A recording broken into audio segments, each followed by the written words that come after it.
back to our reading corner. My name is Maggie, and today we'll be reading Flora's Very Windy Day. Let's grab a comfy seat and get started.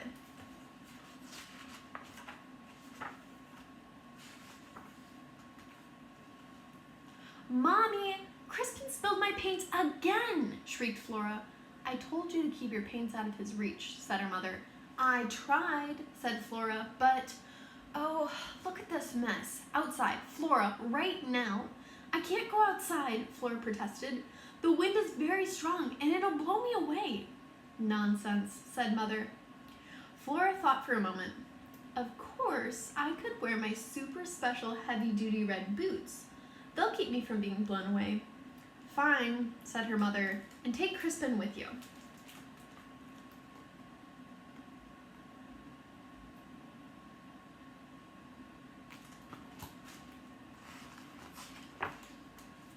Now, Crispin did not have super special heavy-duty red boots to protect him from the wind.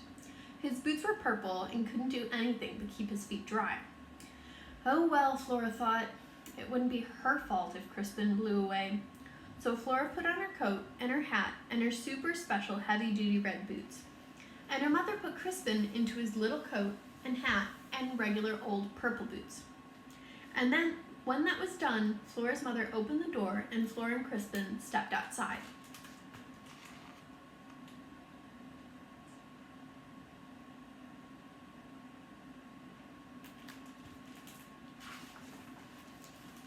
The wind was indeed very strong that day.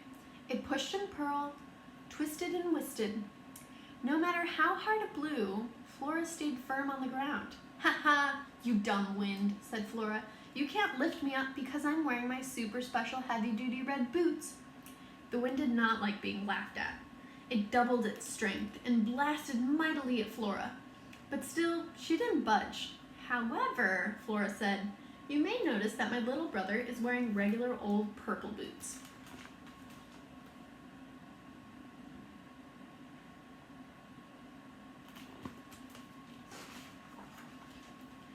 Now the wind tripled its strength. It swirled and swooped and whizzed and walloped, and then, oh my, Crispin was being lifted off of the ground. Just a little at first, but the wind blew stronger and Crispin went higher and then higher still. He was being blown away and he looked very frightened.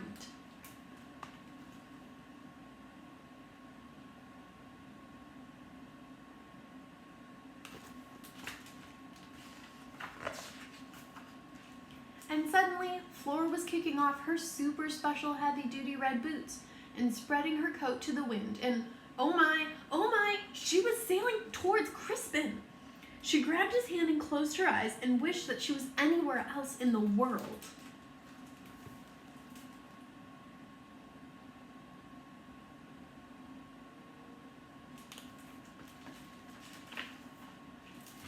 But soon, Flora realized that being blown by the wind was comfortable, like riding along on a squishy flying car. She decided to open her eyes. Just then, they came upon a dragonfly. Will you give me that little boy? Asked the dragonfly. He could polish my wings. Silly dragonfly, scolded Flora. She knew that Crispin was too clumsy to clean such delicate wings. He's my brother, and I'm taking him home. If the wind lets you, says the dragonfly.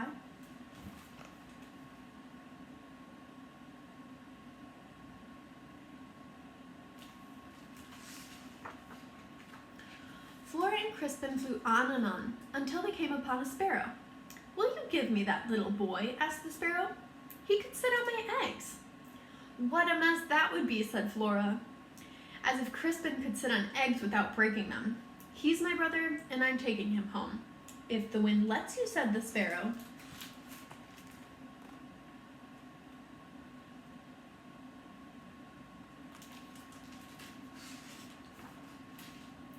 Flora and Crispin flew on and on until they came upon a rainbow. Will you give me that little boy? Asked the rainbow. He could guard my pot of gold. Gold? That was tempting.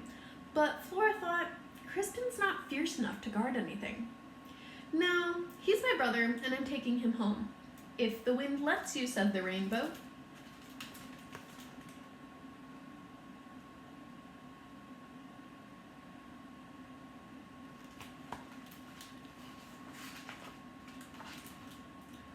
Crispin flew on and on until they came upon a cloud. "Will you give me that little boy?" asked the cloud. "He could squeeze out my raindrops." Flora thought that squeezing out raindrops sounded like fun, but Crispin would surely catch a cold, and then who would help him with his nose? "No, I won't give him to you. He's my brother, and I'm taking him home. If the wind lets you," said the cloud.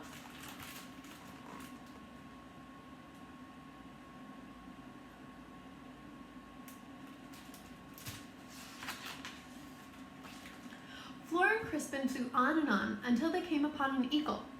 "Will you give me that little boy?" asked the eagle. "He could sharpen my talons." "You can't fool me," Flora said. She saw how hungry the eagle looked.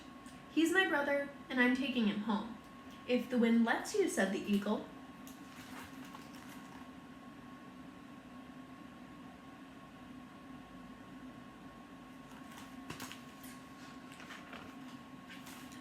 Flora and Crispin flew on and on until they came upon the man in the moon. "Will you give me that little boy?" asked the man in the moon. "It's lonely up here, and he could keep me company." The man in the moon had a kind face, and he did look awfully lonely. But there was no chocolate chip cookies on the moon, and Crispin was so fond of chocolate chip cookies. "I'm sorry, but I can't," said Flora. "He's my brother, and I'm taking him home."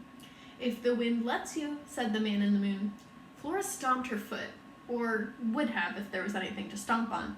"I'm tired of hearing that. Why won't the wind let us go home?" "You should ask him," answered the man in the moon.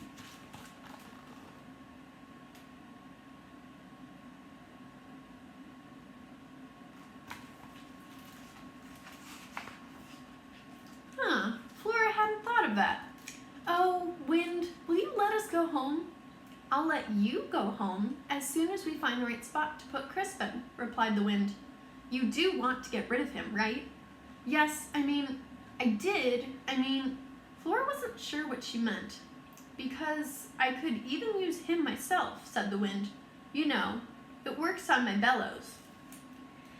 "No, thank you," said Flora. She had finally decided. "I should take him home. My mother wouldn't like it if I lost him." "If that's what you really want," said the wind. "Yes, please," said Flora.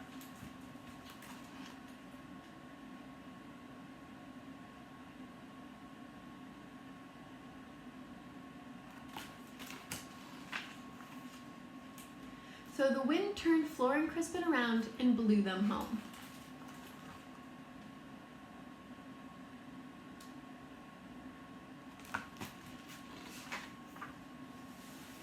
Flora put on her super special heavy-duty red boots, and then straightened Crispin's hat and brushed a shred of rainbow off his coat. She rang the doorbell, and her mom opened the door. "I decided to bring Crispin back," Flora told her. "From where?" asked her mother. "From the moon," said Flora.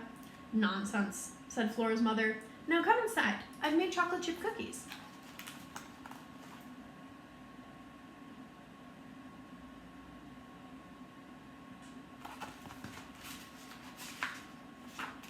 The end.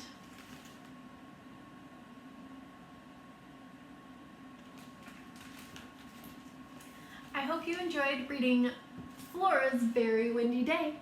I'll see you next time. Goodbye.